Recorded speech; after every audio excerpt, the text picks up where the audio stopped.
Okay, this is week 7, so we're tackling chapter 7 in the textbook, living in multicultural worlds. If I can get this thing going, there we go. Okay, I have no idea why I put that picture in there. It's certainly not that cold yet. Acculturation is the process by which people migrate to and learn a culture that is different from their original or heritage culture. I'm guessing this individual is wearing sunglasses. That is not common in his in wherever he's from.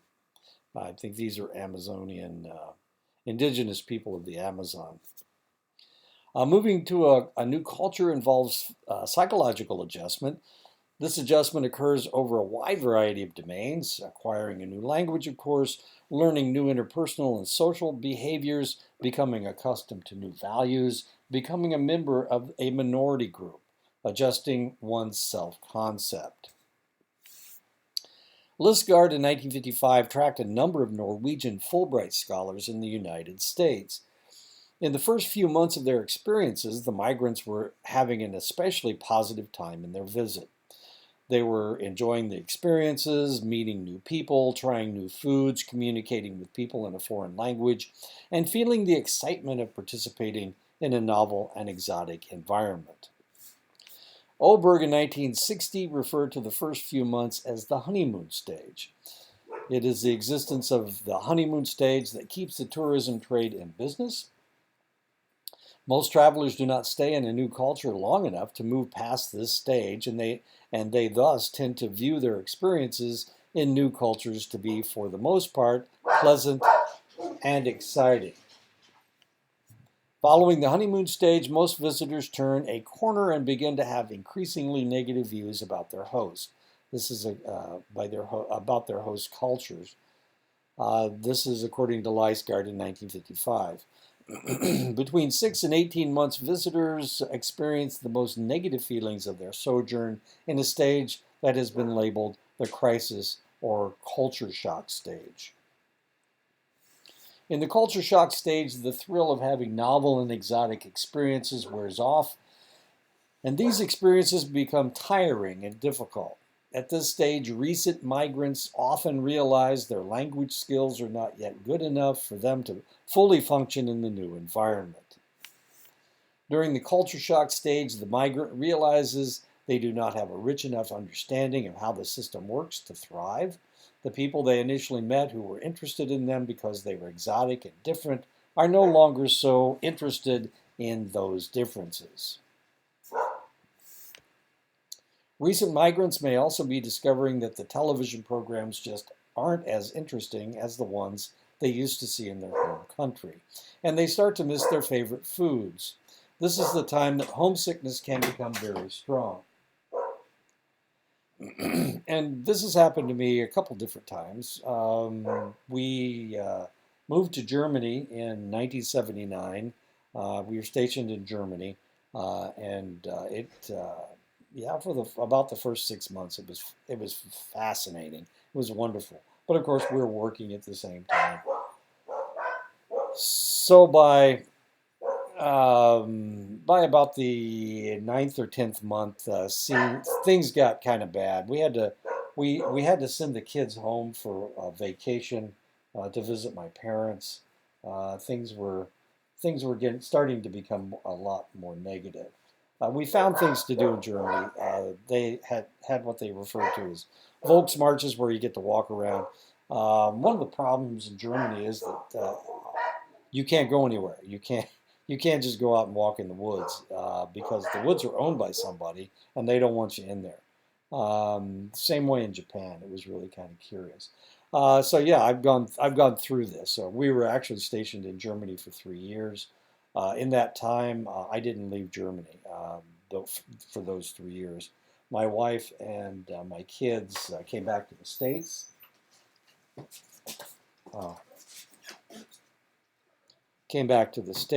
But I didn't. I stayed there. Japan was about the same way. Japan was a little bit different. German food is kind of interesting. German food is really good. It's more like American food, but Japanese food is mostly seafood. A lot of it's bitter. They eat seaweed, which is bitter.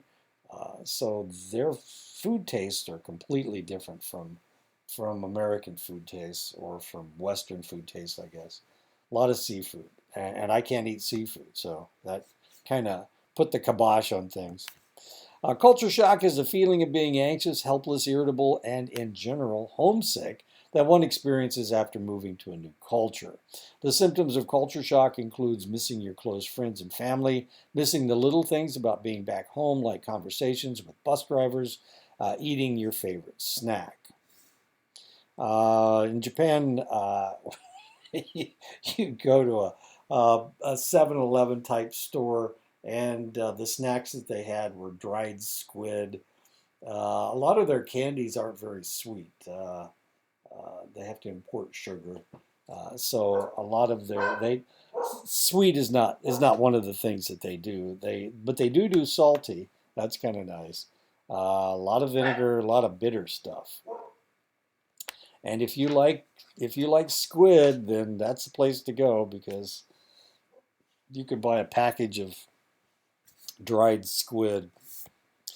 A sojourner in culture shock may wallow in the crisis stage for several months and then start to adjust and begin to enjoy their experiences more. Their language abilities improve, enabling them to function better in their daily lives.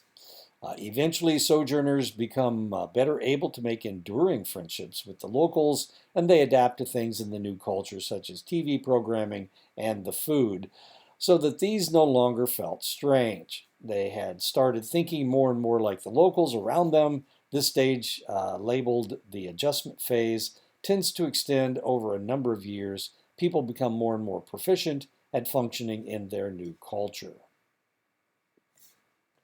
And here's a guy that decided he was going to go hunting with the guys. And he painted himself up, just like the guys in the tribe. Oops, I went the wrong direction. Oh, there we go. Okay.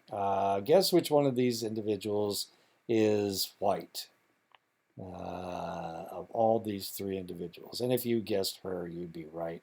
She's the only one that's covered her breasts. She's got more stuff on. Oh, this lady's got a lot of stuff on. And she obviously is painted red. She's painted herself. And guess which one of these is not native? And of course, it's the Korean lady. This is really kind of an interesting picture. There's a lot of guns behind this lady. This is a headstand that they use to sleep on. This lady doesn't look real happy with this lady. This guy's real interested in what she looks like. This guy's right behind her. Lots of guns, lots of, some angry people. Not real happy about this lady being there. And I apologize for the nudity, but we're talking about cultures here. Sojourners may go through the same adjustment stages when they return home.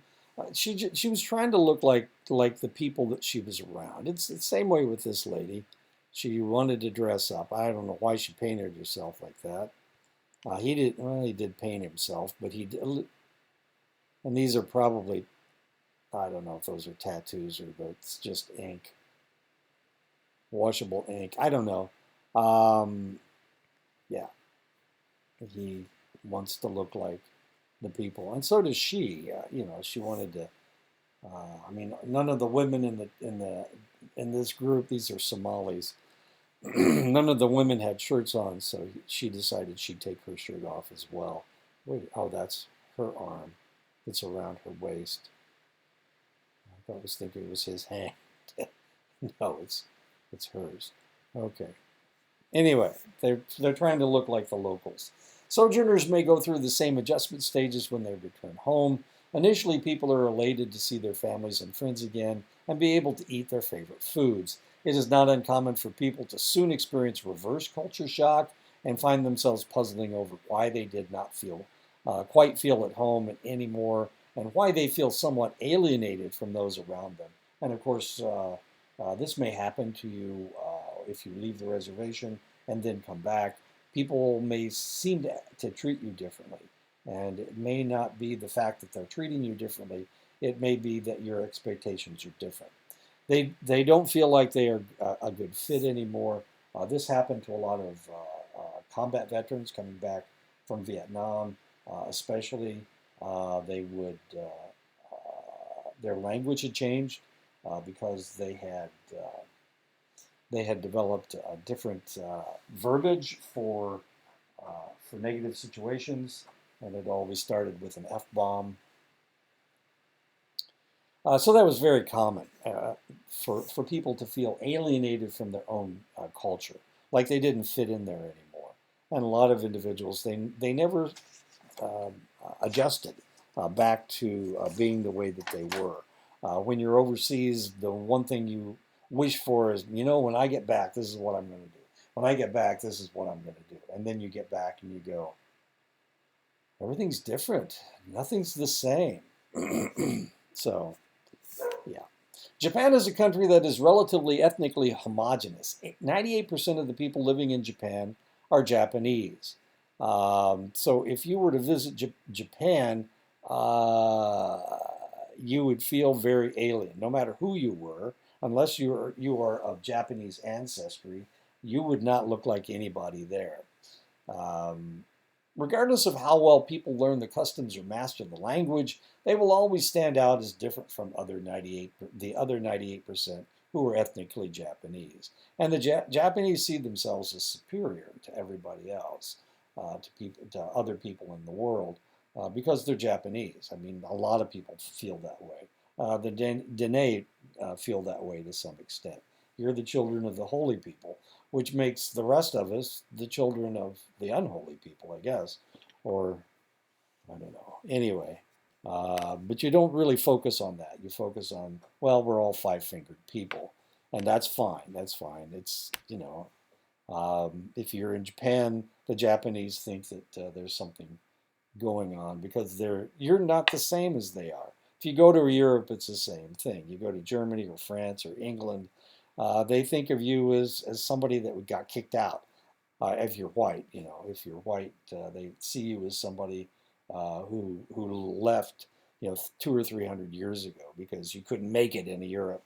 So, and people on the East Coast, I worked in Washington D.C. for a while, and they treated you the same way. I mean, if you were from the Midwest, they figured, well, you couldn't make it on the East Coast. That's why you had to move across Appalachian Mountains, and. So a lot of people have this idea that they are better and different, like kind of like woebegone. We're all women are strong, all men are good looking, and all the children are above average. That's the way they think of of their group of individuals as different from everybody else, and in some way better. Sao Ying in 1995 tracked the acculturation experiences of a few hundred migrants to Japan, but didn't find the pattern that Leisgard had seen in 1955. What was the pattern? The pattern was a honeymoon phase, then they went into culture shock, and then they recovered from it in about 18 months. So the honeymoon phase lasted for 6, 9 months to a year. Then they went into culture shock for about 6 months, and then they recovered from it. So within a year and a half, everything's fine. And I'll have to admit that that was about the pattern that I saw in Germany. Instead of the U-shaped curve where things start out great, get worse, and then recover, the researchers discovered a rather pessimistic L-shaped curve where things stayed bad. Sao Ying in 1995 discovered that people who have been in Japan for 5 years were just as negative toward Japan as those who had been there for just over a year. They all seemed in the depths of the crisis stage, in other words, culture shock. The author speculates that the adjustment phase starts somewhere after 5, but before the 10-year point. And that's what they found in Japan. Now, it may be that Japan is so homogenous. Everybody's Japanese. They see you as different. You will never be accepted. One of the terms that they use, you guys use Bilagana. for white people. But in Japan, anybody who's not Japanese, the 2% of the population, is called gaijin. Now, the gaijin is not a complimentary term, just like Villigana probably isn't all that complimentary either, if I knew the proper translation. And neither is gaijin. Gaijin means, there's a lot of different ways to interpret it. Oh, it's just foreigner. That's all it means. It means the person that sneaks in the window is what it means. That's one of the definitions. That's just one of the ways to look at these things. And that's the way they see you. They see you as different, and they'll never see you as the same. No matter how long you stay there, no matter if you marry somebody who's Japanese, it's not going to make any difference. They're still going to treat you like somebody who doesn't belong. Now, the odd thing about the people living in Japan, 98% of the people in Japan are Japanese. A very large percentage of the other people are Korean, and if you haven't been to, I've been to both Korea and Japan, and I can tell the difference between somebody who's Korean and somebody who's Japanese, and that's why I saw this lady as Korean.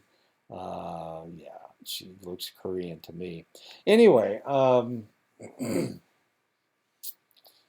Koreans to you probably look a lot like the Japanese, but not to the Japanese. Japanese can pick them out and treat them relatively poorly. They are the second-class citizens of Japan.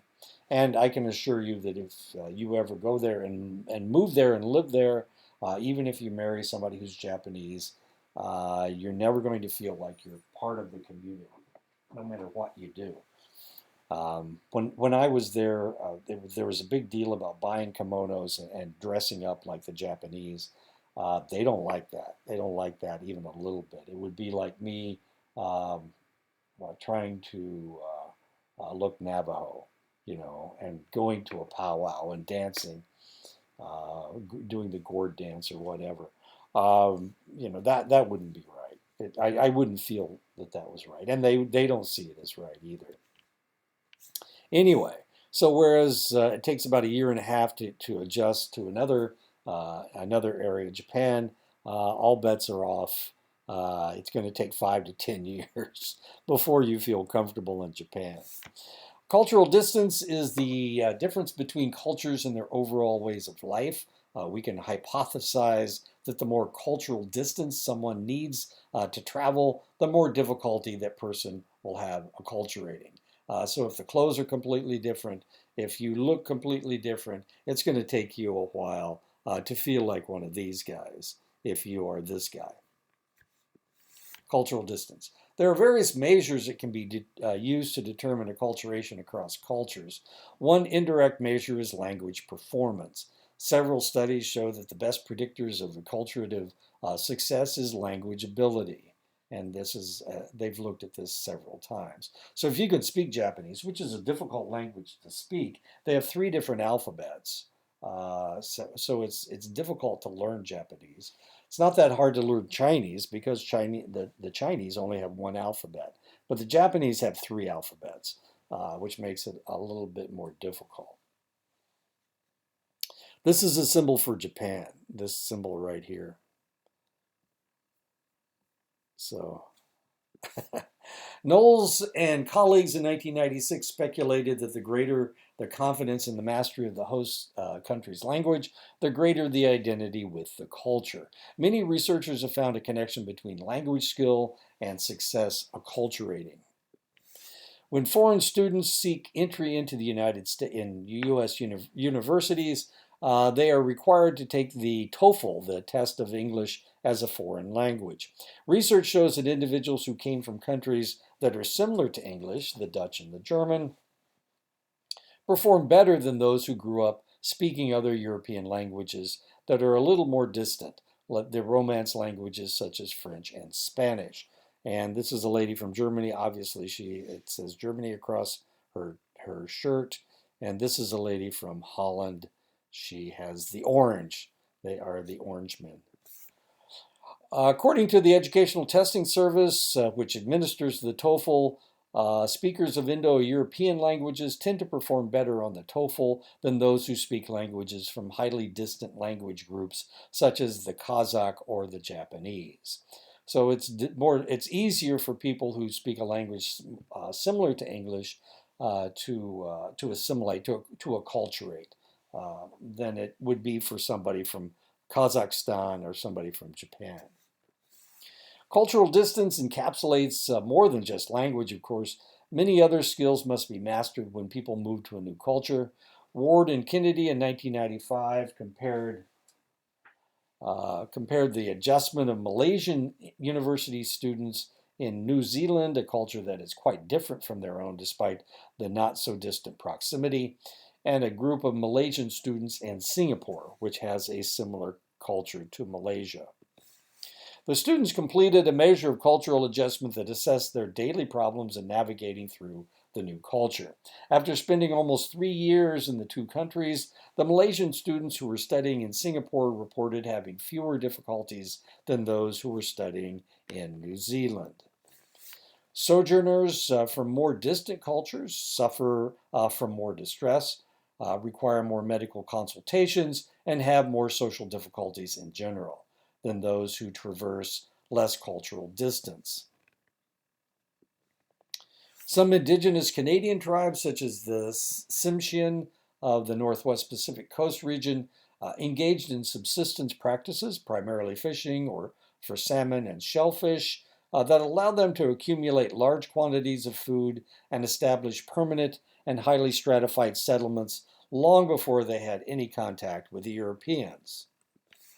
The Eastern Cree live just below the tree line in northern Quebec. They engage in subsistence practices, hunting in the winter and fishing in the summer, which does not allow them to accumulate much food. So some of the bands are migratory and have low sociocultural stratification. The Carrier, or Atlas Shimna, or an Athabascan-speaking group, live on the Rocky Mountain Plateau of northern British Columbia. They also engage in hunting and fishing like the Eastern Cree. These are cousins of yours. They have a similar language to you.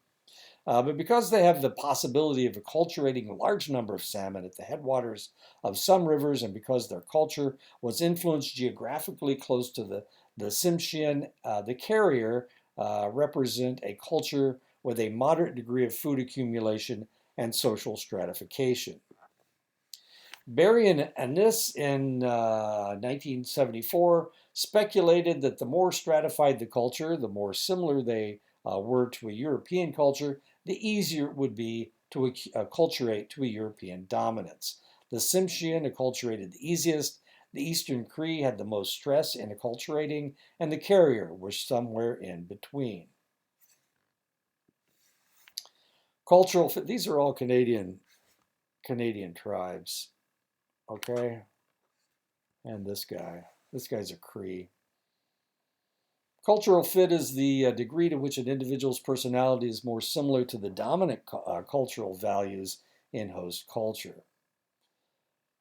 It would seem that the greater the cultural fit of a person with the host culture, the more easily he or she should acculturate to it.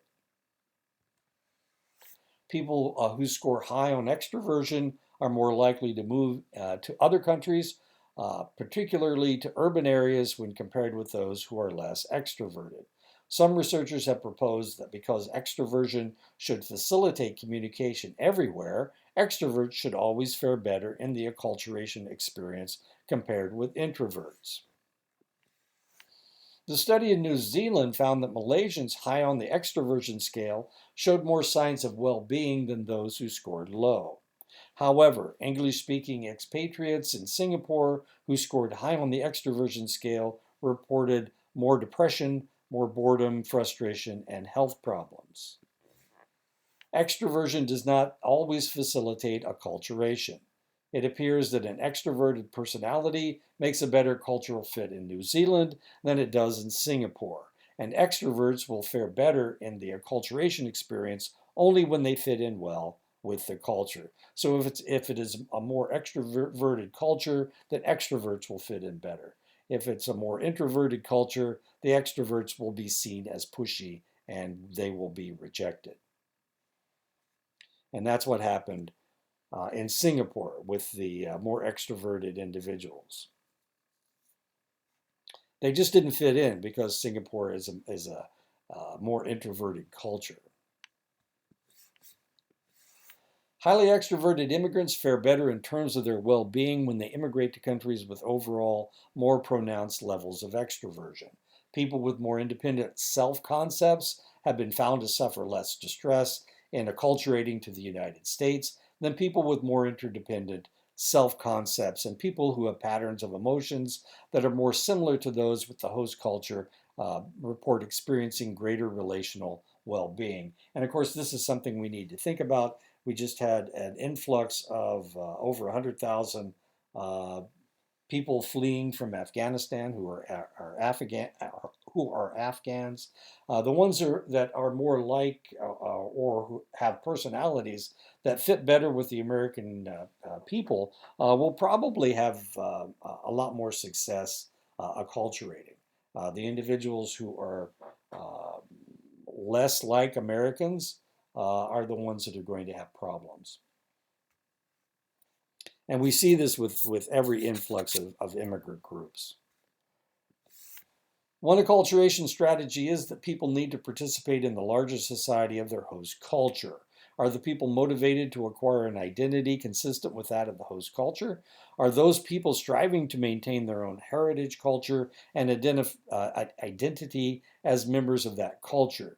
Do people have positive attitudes toward their heritage culture, and are they actively seeking ways to preserve the traditions of their heritage culture? One of the things that happens when you're in the military is that you are induced to move around a lot. Now, a lot of people don't like that. They want to stay home. They want to live in the same place all of their lives. These are the individuals that usually will serve one tour and then they get out. They get out after 4 years. Why? Because they want to go home. And usually, and unless there's a base right next to their home, the probability of getting that close isn't very high. I joined the military in 1971. I went through training. We were given possibilities of assignments. The assignment that I took was to Dayton, Ohio. And while we were in Dayton, Ohio, we were able to travel. It's only 70 miles away from where I lived, from our home. And of course, I had married my high school sweetheart, and she wanted to go home and see her mother, of course. Actually, she wanted to go home like every weekend. Of course, I couldn't do that because, well, you're in the military. You belong to the military 24/7. But my next assignment, which came about 6 months later, we were only in Dayton for about 6 months. My next assignment was to Lubbock, Texas. If you've ever been to Lubbock, Texas, or if you know where Lubbock, Texas is, it's like the only city on the Llano Estacado. And this is like the closest town, the closest city to Lubbock is Amarillo and Wichita Falls. Wichita Falls is 221 miles. Amarillo is about 150 miles north. Wichita Falls is about 220 miles east. Odessa and Midlands are over there, but I'll tell you, you don't want to go there. Anyway, yeah, it was really kind of interesting going to Lubbock, Texas. Lots of culture shock. I mean, being around, I had been around Texans because I had been stationed in San Antonio, but my wife had never really been around Texans. Didn't like it at all. Wanted to go home. Well, you can't go. Well, I think we're going home now. You can't do that in the military. You got a job to do, and you have to do the job. So that's one of the reasons why she left me. She left me a couple times, but she never took the kids. She always left the kids and ran off to go see mommy or whatever. Anyway, it didn't work. She eventually divorced me, or I divorced her actually, because she was gone. Anyway, I guess that's not important. What is important is the fact that she had such a difficult time acculturating to the Texas environment. Now, here's the kicker. She eventually moved back down to Texas. She wanted to be near her kids, she said, but of course she didn't really have that much to do with the kids. She moved down to Texas and she still lives there to this day. She's lived there for over 50 years. And her excuse for leaving was the fact that she wanted to be around her mother. Now, the odd thing is her mother's still alive and her mother lives in Indiana. But, that's, strange story that has a lot to do with nothing. So the idea is that when you're in the military, who do you act like? Do you acculturate to wherever you are? Do you act like a Texan in Texas? Do you act like a Mississippian in Mississippi? We were stationed in both places. Do you act like an Oklahoman when you're stationed at Tinker? Do you act like a Nebraskan when you and root for the Huskers when you live if you're at Offutt Air Force Base in Omaha? What do you do? Do you act like a surfer dude when you're out in California at March or McConnell or wherever you are? Is that what you do? And the answer is that a lot of people, that's what they do. They change personalities wherever they go. They allow their personality to be structured so that it's more similar to the people that they are around than the people that they come from. And for that reason, a lot of times individuals in the military, when they go back home, they feel alienated because they don't have that personality anymore. They're not Hoosiers. They're not Buckeyes. They're not somebody from Arizona anymore. They're somebody who has a global personality because it's changed every place they've been. Just a really fascinating way of looking at this thing. Now, I decided that I didn't want to change, so I didn't act like a Texan in Texas. I didn't act like a Mississippian in Mississippi, certainly. Uh, and when I was out in California, I didn't change my personality either.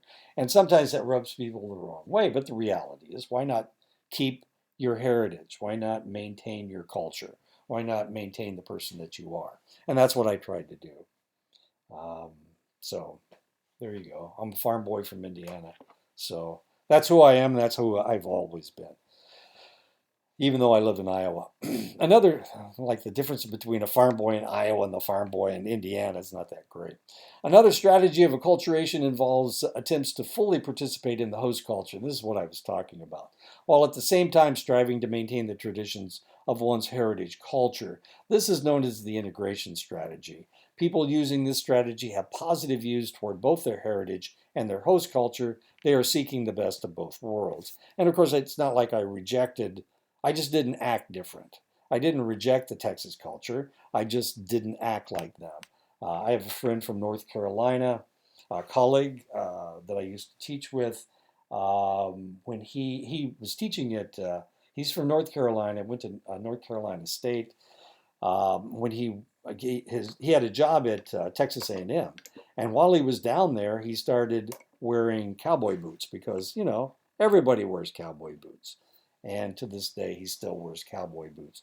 But he has that horrible North Carolina coastal accent that, anyway, he changed himself. He allowed himself to change. The strategy that involves little or no effort to participate in the host culture or to maintain the traditions of the heritage culture is known as the marginalization strategy. In other words, you not only don't adhere to the new culture, but you lose your own culture.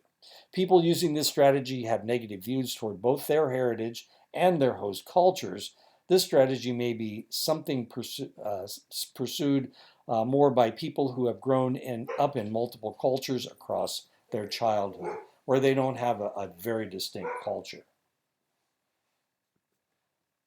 Some individuals who have grown up in multiple cultures are sometimes termed the third culture kids, and thus will identify themselves as global citizens. Some researchers do not accept marginalization as a legitimate acculturation strategy, but as a form of neuroticism. And it's really kind of fascinating because this may be happening to individuals who are on social media a lot. So they're interacting with people from Korea, they're interacting with people from Japan, they're interacting with people from Germany and from France, and they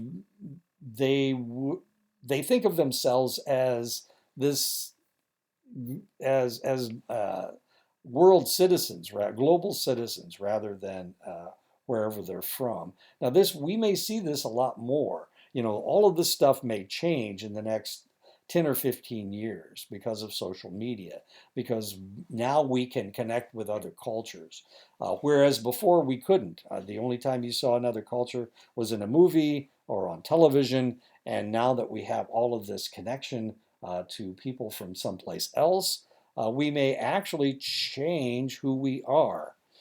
So, this is something that we need to think about since all this media connecting is taking place. The assimilation strategy involves attempt to fit in and fully participate in the host culture while making little or no effort to maintain the traditions of one's heritage culture. It involves having positive attitudes toward the heritage culture. It reflects a desire to leave behind the ancestral past so as to fit in with the host culture. And this is what they tried to do to people immigrating to the United States. They tried to get them to reject their home culture and to accept this new American culture, which had very little definition because it was still evolving. And it evolved differently every time a new immigrant group came to the United States. And this is one of the reasons why we maintain public education throughout the 19th and 20th century. What we were trying to do was we were trying to assimilate all of these new people into the United States. And unfortunately, this is where the boarding schools came from. The idea was that, okay, so this is working with all these immigrants we're bringing to the United States. Maybe we can do the same thing to the native populations, to the indigenous peoples. And that's one of the reasons, that was one of the excuses for building the boarding schools, for forcing people to change. That's what they were doing to the immigrants. So they decided that maybe it would work with indigenous people as well. And of course, with immigrants, it worked, but with indigenous people, it was not nearly as successful as they thought it would be. There are still people, Ronald Reagan was one of them, who wanted to do away with the reservations. He wanted to do away with all the connections that indigenous people had to each other. He wanted to make them, he wanted to force them to become more American, or to accept the American culture more, to reject their culture and to accept the American culture. He wanted them to assimilate. He wanted to do away with the reservations because he wanted all those connections to be broken. And that's one of the reasons why he did some of the things that he did. It seems to be a Republican idea, this idea that people need to assimilate, that indigenous people need to get rid of the reservations. For one thing, they would save a lot of money because they could close IHS and they would have to stop sending so much money to the reservations. That's what they want to do. And in essence, if you look at Oklahoma, that's pretty much what has happened in Oklahoma. It's difficult for the different tribes that are there to maintain their culture. It's not that easy because they have tribal lands, but there's only 3 reservations, I think. 2 of them are really tiny, and then the Cato reservation up north, or the Ponca, I'm sorry, the Ponca up north. Yeah, they have tribal lands, but there's a lot of different ways to look at this stuff. The separation strategy involves efforts to maintain the traditions of the heritage culture while making little or no effort to participate in the host culture. This strategy is composed of positive attitudes toward the heritage culture and negative attitudes toward the host culture. People pursuing separation strategies do not wish to acculturate to the host culture. The most common strategy people pursue is the integration strategy. The least common strategy is the marginalization strategy. A person will not strive to fit into the host culture if that culture shows a good deal of prejudice toward the individual's own cultural group.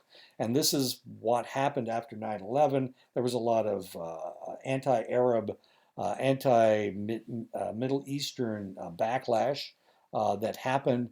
And the reality is that type of a response can only cause negative outcomes.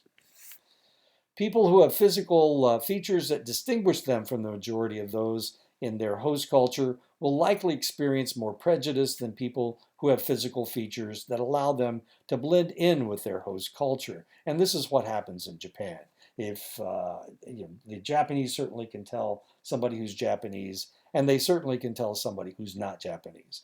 And for that reason, they look at you differently.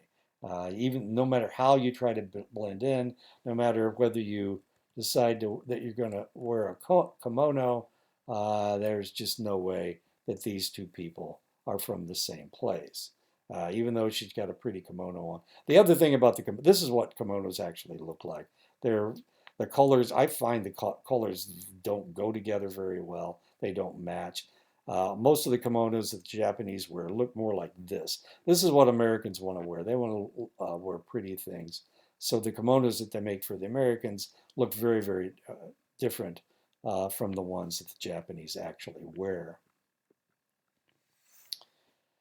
A person will not strive to fit into the host culture if that culture shows much prejudice. We're talking about that. More physically distinct ethnic groups are more likely to maintain negative attitudes toward the host culture and pursue separation or marginalization strategies. The whiter you look, the more likely that you'll be able to pass. The more different you look from Europeans, the less likely that you're going to be accepted by the white culture. That's the way it has been for an extended length of time, and it's one of the reasons that African Americans have had such a difficult time assimilating or acculturating, becoming accepted by the white population. For the longest time, of course, no matter who the person was, they were rejected by the Anglo-Saxon culture in the United States. They knew who people were because of the color of their hair. For the longest time, if you had black hair, then you were rejected by the Anglo-Saxon culture because you looked Catholic, because you looked Southern European. If you look at Italians, they have dark hair. The Spanish have fairly dark hair. Greeks have dark hair. And for the longest time, these were all individuals who were rejected by the Anglo-Saxon culture. So there was a prejudice against them until people started not recognizing black hair as anything other than black hair. Physically distinct ethnic groups are more likely to actively support collective efforts to benefit their group's social position. People who are of lower socioeconomic status or who are members of indigenous cultural groups are more likely to pursue separation or marginalization strategies because the host culture does not typically offer them much that they desire. The extent to which majority members of the host culture value cultural diversity and tolerance of cultural differences also predicts the amount of prejudice that immigrants experience.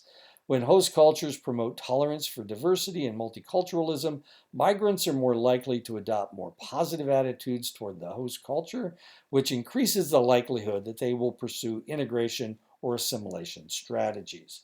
What I was just talking about, if you look at Miss America, the Miss America contest, a beauty contest in the United States.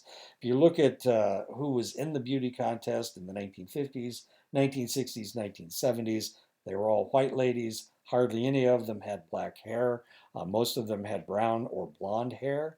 And then in the 1980s, I think we had our first black participant in the Miss America contest.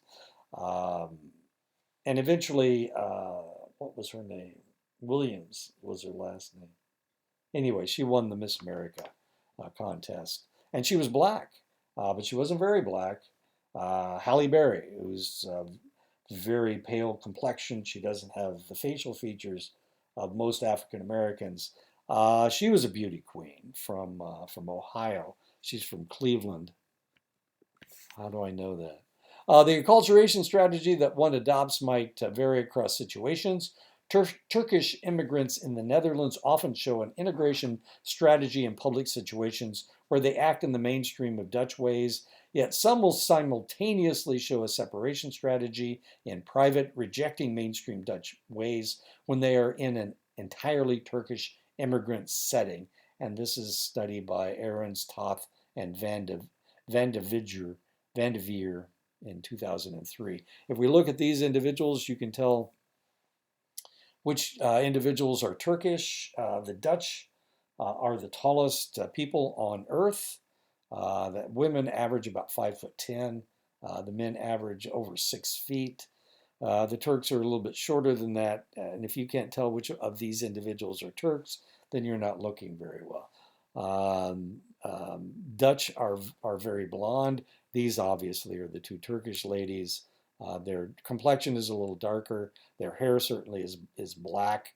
And this lady's Dutch, this lady's Dutch, this lady's Dutch. And this lady is Dutch. They look very, but they're all dressed in orange, of course. That is the color of Holland, of the Netherlands, their soccer team.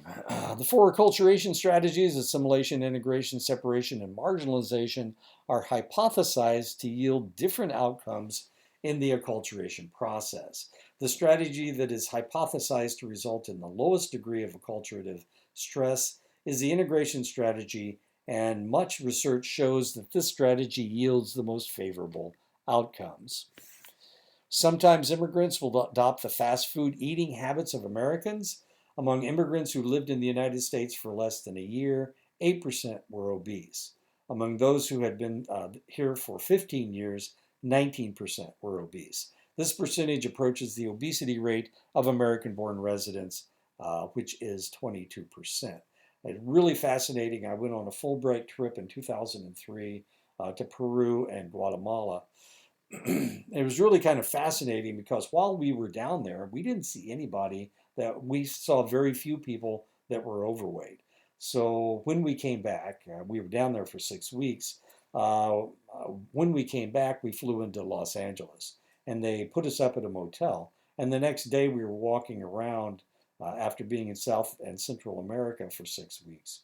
And we didn't see anybody that wasn't overweight in Los Angeles. I mean, it was a shock because we weren't used to seeing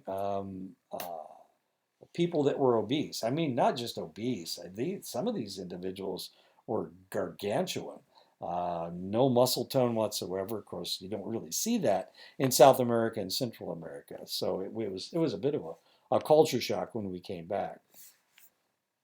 When an immigrant or minority member does not fit the prototype of their host culture, people might question their identity. This is called identity denial. Their identity is called into question because they do not seem to match the prototype of the culture. And Halle Berry is a perfect example. I just mentioned the fact that she doesn't have, her father was black and her mother was English, actually. She was from Liverpool.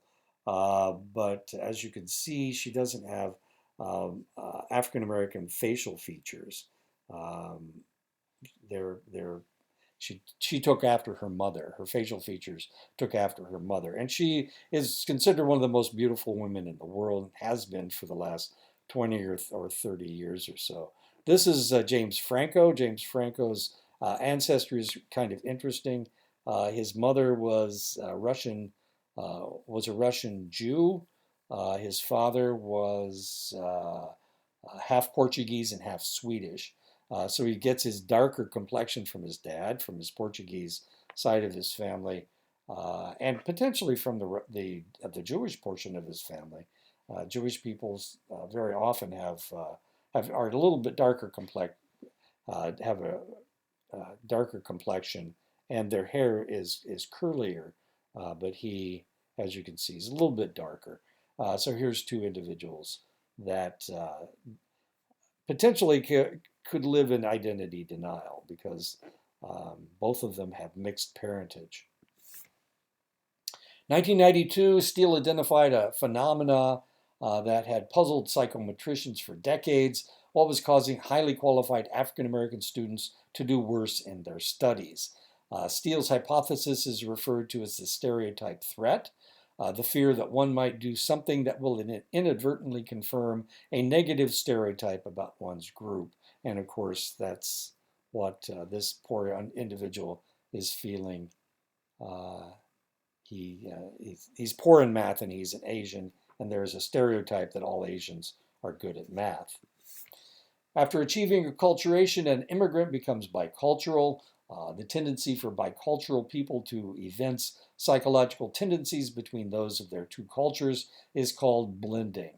The individual tends to switch between different cultural selves in a process known as frame switching or alternation. And this, of course, is one of the things that you have to do. Uh, uh, Most education in the United States is Western education. It's difficult, even at Dene College, to maintain a purely Dene educational structure. And because of that, and because we are educating you to go to graduate school, which will not be Dene College, um, a lot of the education that you have to accumulate is Western. And there's really, until you get a graduate school of your own, then this is what's going to happen. You're going to have to learn the Western educational system.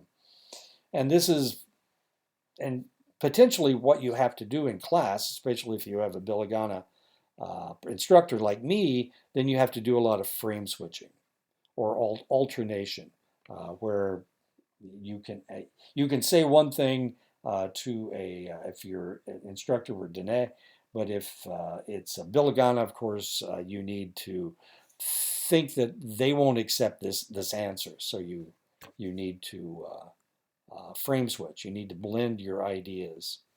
Okay. Inner city children, especially minorities, quickly learn to discriminate between the norms and the unwritten rules that govern their schools and mainstream society and those that govern the streets. Code switching is an essential skill for inner city children to learn if they are to survive and succeed in these two divergent cultural contexts. It's tough. It's really tough. I had students from Chicago. I had one student who was a member of a gang. It was a Hispanic gang in Chicago. They wore beige. They wore khaki.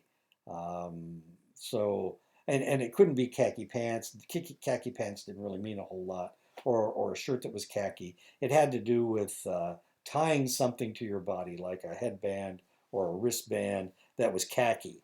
The other group, and their enemies who lived a couple blocks over, these individuals, their color was that fluorescent yellow color. And you couldn't wear anything fluorescent yellow. If you wore fluorescent yellow and you weren't a member of the gang, they'd beat you up. But if you were a member of the gang, then you wore something fluorescent, and usually you would hide it. You'd wear a long sleeve shirt and you'd put something underneath. And if somebody came towards you and you were trying to show your colors, then you would slip your sleeve up and show them whatever it was that was under your shirt that was that color, as weird as that is. So as when they were going to school, they had to display their colors in order to, to be protected by their gangs.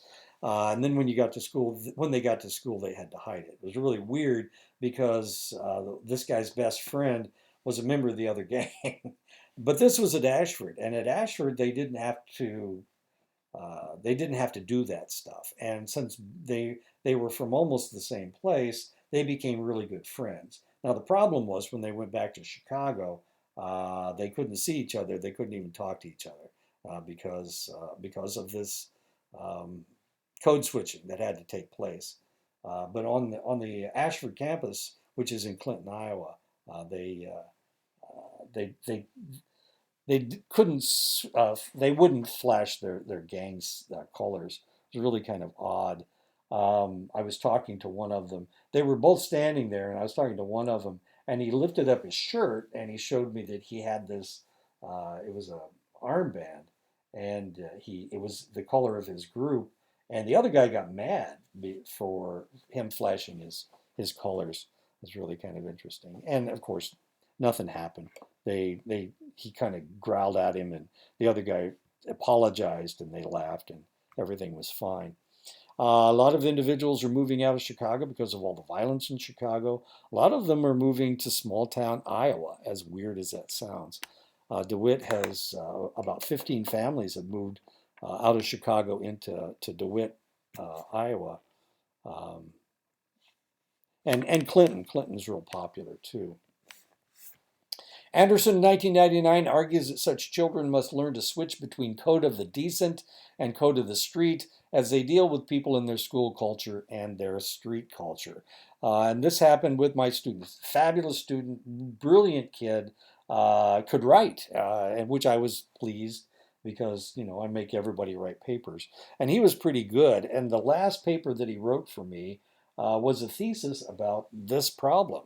And in order and he said, but I need your approval. I need to put some words in there that you might not like. Of course, I've been in the military, so what kind of words could he use that I might not like?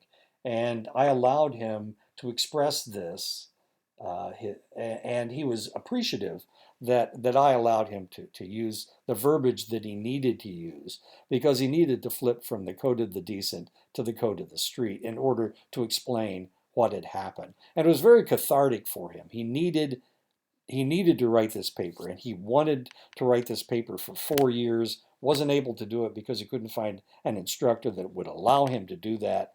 But I allowed him to do it, and and it was actually good for him, and it was educational for me, of course. Multiculturals engage in frame switching through the language that they speak. The language that people speak seems to activate an associated cultural network, and this influences how they think. When bilinguals switch between languages, they are not just bringing different vocabularies and grammars to mind, they seem to be bringing different selves to mind as well. And this is one of the reasons that I do not choose to learn your language. I do not choose to learn the Dene language because the reality is if I learn your language and I start speaking Dene, I cannot speak it with the proper appreciation that you can because you have the ceremonies that have to do with your language that are spoken in your language. And I cannot understand, I will not be able to understand it. I can only interpret it through my own way of thinking. So I do not choose I don't feel that I have the right to interpret your language and your ceremonies. Researchers found that people who had lived in more than one culture were more likely to come up with outside-the-box creative solutions to a problem than those who have lived in only one culture. If you only live in one culture, you only think in one direction. You only think in one way. But if you have lived in multiple cultures, then you have learned that there are other ways of thinking. There are other ways of looking at a problem. And that makes you more creative. Maddox and Galinsky in 2009 further found that those who have had merely visited other cultures as tourists did not show any comparative creative advantage. Visiting other cultures is quite different from living in another culture because the former does not involve any adjustment on the part of the individual. Adjusting to life in a new culture is more likely to provide one with an additional perspective, and this appears to be associated with enhanced creativity.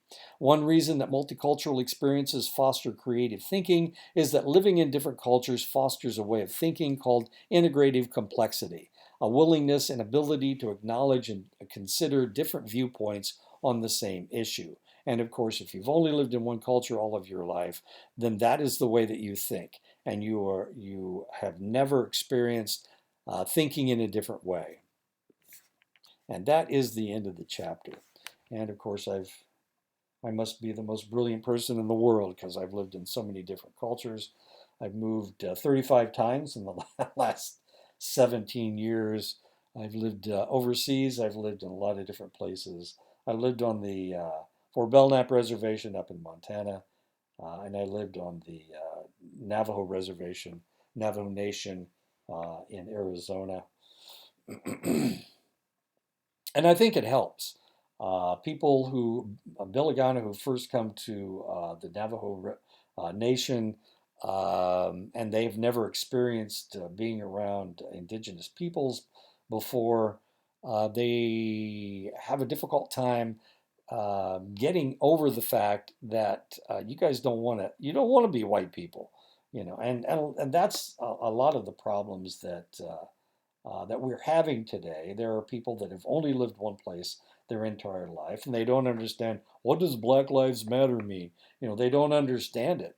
They don't understand that as far as the African American community is concerned, um, they they see white people as having no respect for the lives of black people. Anyway, so that's the end of the chapter. Fascinating stuff. Uh, I love this philosophical stuff because I've lived everywhere and I've done everything. Oh, did I turn this off?